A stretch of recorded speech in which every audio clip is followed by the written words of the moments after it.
আমাদের জন্য তো মসজিদের জায়গা না। আমরা মেয়েরা যে মাঠের থেকে যে বের হয়েছে যে একটা মসজিদে অবস্থান করবো, সালাত করবো, সে সোসাইটিও আমাদের সুযোগটা দেয়নি। এই জন্য আমরা পুরুষরাই দায়ী।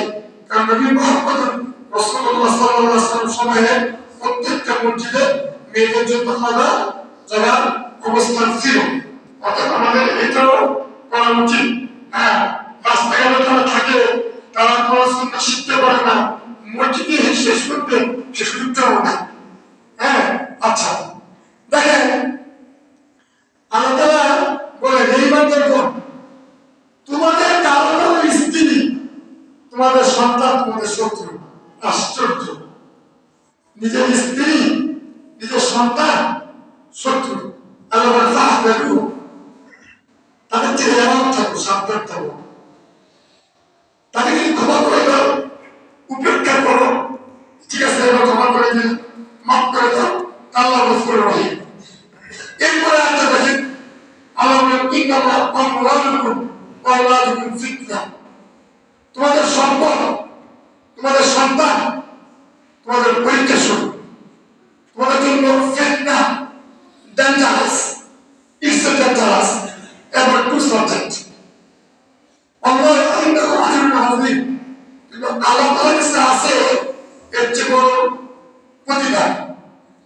আল্লাহকে সামর্থ্য অনুযায়ী ভয় করো, আল্লাহকে শোনো, আল্লাহর সাথে করো, এবং মনের যে সংকীর্ণতা যেটাকে মুক্ত রাখে সে সফলতা।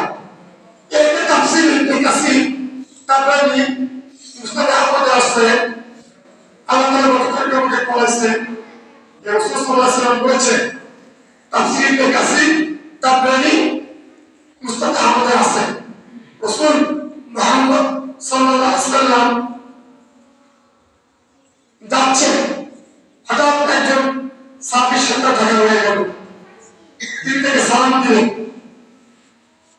নবী মুহাম্মদ রাসূলুল্লাহ সাল্লাল্লাহু আলাইহি ওয়াসাল্লাম তাকে বললেন, তোমার কি কোনো সন্তান হয়েছে? নিশ্চয় আল্লাহ তাকে ওই বক্তব্য জানাচ্ছেন। তিনি বললেন, ইয়া রাসূল, আমার একটি পুত্র সন্তান হয়েছে।